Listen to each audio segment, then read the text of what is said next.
Welcome everybody. Today finds me in my hometown of Milwaukee, Wisconsin, and it is a bitter cold day. It's not the type of day that you would be out riding motorcycles, but we are at the Harley-Davidson Museum. Let's get out of this cold and get inside and see what they have for us.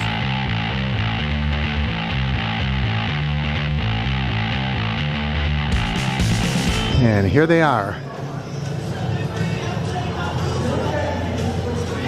And look at that, if you're a member of HOG, the Harley Owners Group, you can get in for free.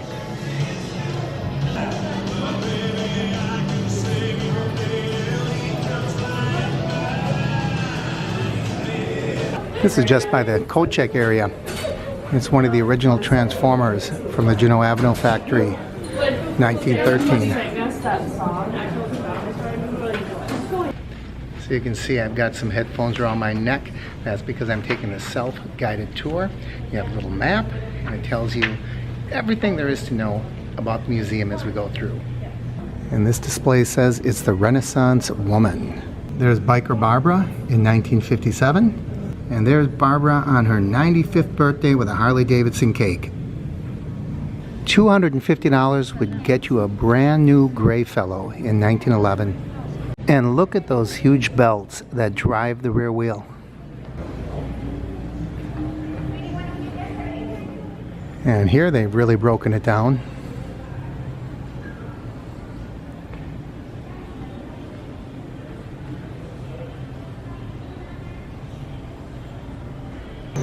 And there's the classic Harley-Davidson V-Twin.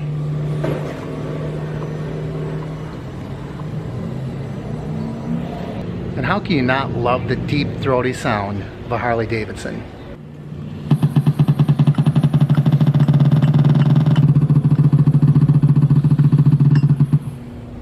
So here we can see different parts of the engine highlighted. So if we push the camshaft, you can see that light up. Rocker arm assembly, combustion chambers, piston cylinder walls, and your transmission gears. This display shows how once a bike is moving, how it's easier to balance because of the gyroscope effect. So I just move it, and I feel it moving around. Then we'll start the gyro. It's moving in there, and it is a world of difference. So here we'll explain the nicknames of the different engines. There we have the shovel head, the pan head, the knucklehead, and the flathead. And here are samples of all those different engines. So here's the engine that I have on my Sportster. And there's my bike right there. Look at this. There is no suspension at all. It is directly attached to the frame. When these were built, there was only about 150 miles of paved roads in the entire country. You're telling the story in November of 1911 how an airplane crashed into a motorcycle. Both of those modes of transportation were very new back then, and a plane came down and it hit the back of the motorcycle. They both got up and walked away. The airplane pilot and the motorcycle rider. Now here in 1919, it's starting to look more like a motorcycle. You see they have much wider tires, and there's a more substantial frame, and it just looks more like what you think of as a motorcycle. Got the large headlight. No more pedals.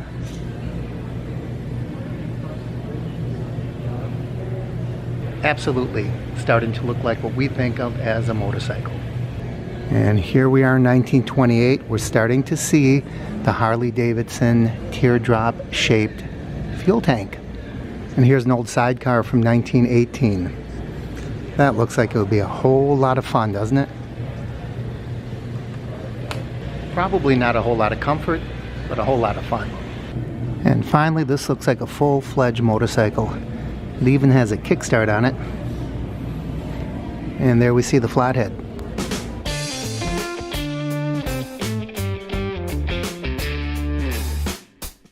And 1933, we have a more modern looking sidecar. That actually looks pretty comfortable. I've never ridden in a sidecar, but they always look like an awful lot of fun.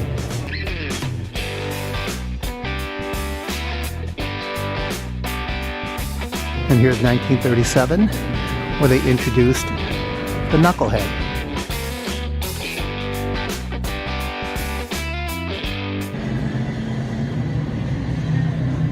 For those of you who are familiar with the name Evel Knievel, this bike is a replica of one of the bikes that he used to use to make his jumps. When he tried to jump the fountains at Caesar's Palace and failed, he was in a British-made bike. Ever since then, he said, I'm going to use an American-made bike, and he used Harley-Davidson's. Here is the sidecar used for deliveries. And now we look at some of the Harley racing bikes. And a three-wheeler with a big storage trunk. It says almost immediately this started being used by police. A left-hand throttle instead of right. There's a chalk stick, so this could be used for parking enforcement as they mark the tires of the car. Because of World War II, this is the first bike to receive any changes since 1942. And speaking of the war, this is the bike that Harley-Davidson made for the U.S. Army. And this is a little different. This is the XA opposed twin. You can see here that the pistons go out rather than up and down in the traditional V that you think of as a Harley-Davidson engine. 1941. Is that a nice looking bike? To me that looks really modern and sleek. This bike is the oldest Harley-Davidson in the world. It's Harley-Davidson serial number 1. But there tends to be some confusion because the serial numbers and the style of bike don't seem to match. The only thing they're sure of is it is the oldest bike in existence. And here are the men that started it all. Arthur Davidson, William Harley, Walter Davidson, and William Davidson. And here's where it all started, in this little shed behind the Davidson home. And they made an outline in the floor of the 10 by 15 area that shed took up. And you can see the size of the very first motorcycle compared to the shed itself. Hard to believe they actually manufactured them in that small of an area. And there is a $170 promissory note from Uncle Jim that got the whole thing going. In order to create brand loyalty at a young age, in 1917 they started to manufacture Harley-Davidson bicycles. Gee, Dad, all the fellows have a Harley-Davidson. Bicycle, that is. Apparently all the girls have them too. Not too big a change from their early motorcycles. This is very cool. Look at all the old signs from early factories. Sister Elizabeth Bessie Davidson kept the scrapbook of the early Harley-Davidson Motor Company. It says these were newspaper clippings from 1905 to 1907. Do you think Bessie knew that 110 years later, people would be looking at her scrapbook in a museum? And here are different uses of the bikes. I'll show you a golden Guernsey cow a little later. And here we see the G Cervicar again. So it wasn't just for police work. Here it must have delivered auto parts for Plymouth Dodge. Now we're going to look at a room dedicated to Harley-Davidson clubs, organizations.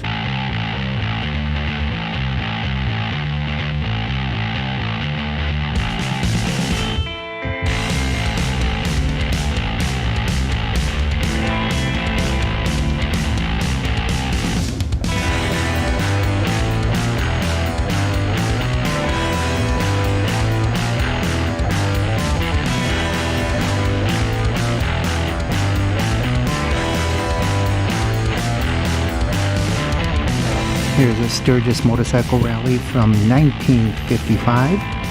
Started in 1938 as a dirt track race and has now developed into the largest gathering in the world.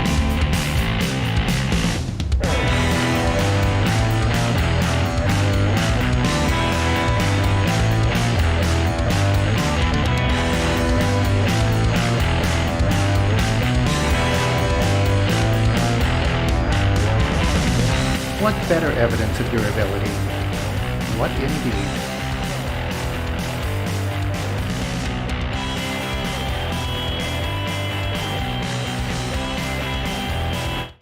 Behind me are 100 different Harley-Davidson tank designs. These were all hand-picked by Willie G. Davidson. And every one of these is a reproduction designed to represent some aspect, artistic design distinction for Harley-Davidson gas tanks. Here it says several hundred vehicles are stored on the third floor of this building that we can't even see. And the second floor houses thousands of objects such as collectibles, toys, parts and accessories, clothing and riding gear, art documents, and photographs. Staff only, pretty cool office.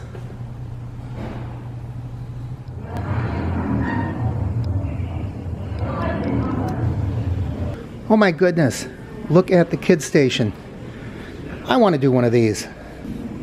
And then we run it. Oh, I won't be able to do this with one hand. I'll just have to do it and show you the outcome. I did it. I'm an artist. An artist, I tell you. I think this kid did a lot better than me. I even think this kid might have done better than me. Look at this. A boxy, funny-looking motorcycle for kids. You can go. Ooh. I like that. Or stop.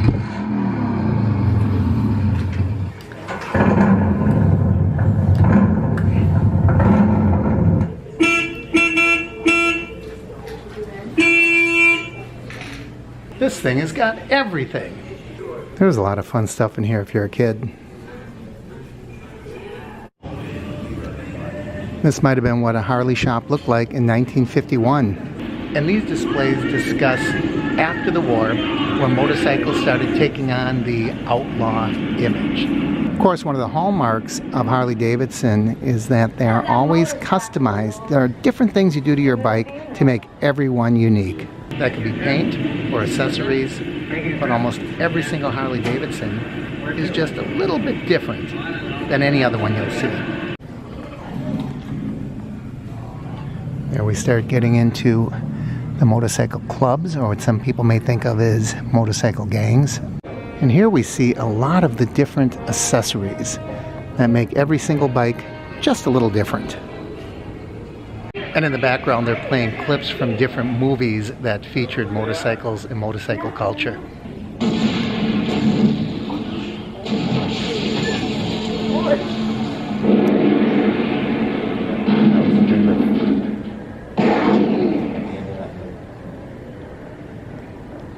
This bike was designed for the 2011 film Captain America.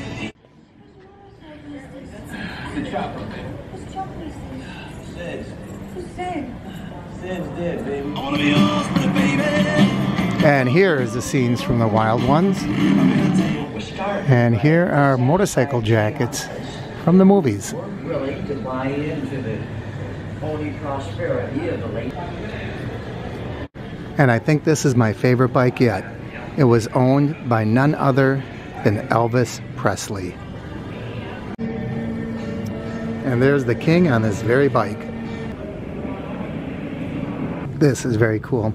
There's Elvis Presley's insurance policy for his motorcycle. There is Elvis Presley's purchase agreement for this bike. And there is the receipt. And look at that. It is signed by Elvis Presley. And there's Elvis on the cover of The Enthusiast magazine. Way better than any motorcycle that appeared in the movie, don't you think? This Electra Glide wins the prize for gaudiest bike in the museum.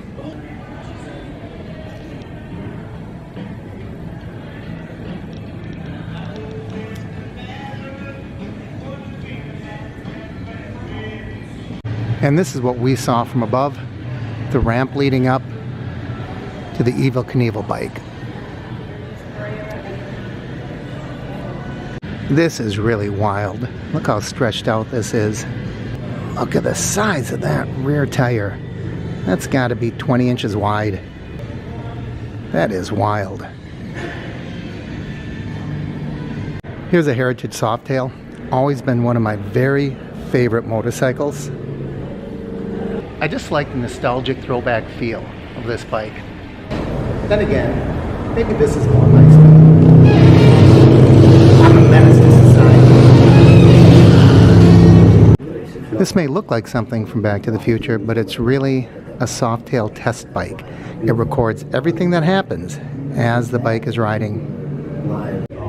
Here's some product development, sketches, models.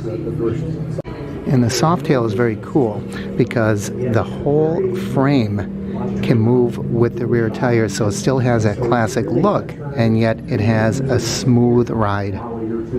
So this would be an example of a hardtail when it is just bolted directly to the frame, and there really is no suspension of that rear end.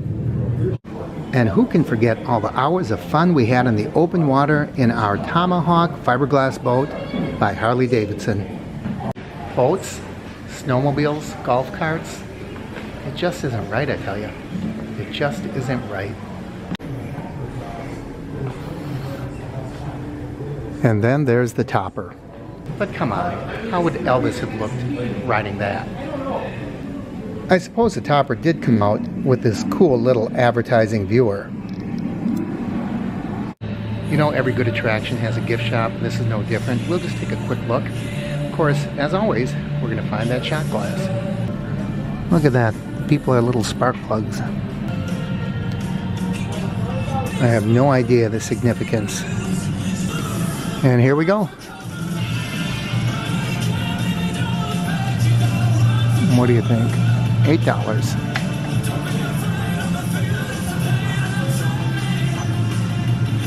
$6. It's not bad. I don't know if this is a shot glass or what it is. It's square. $9.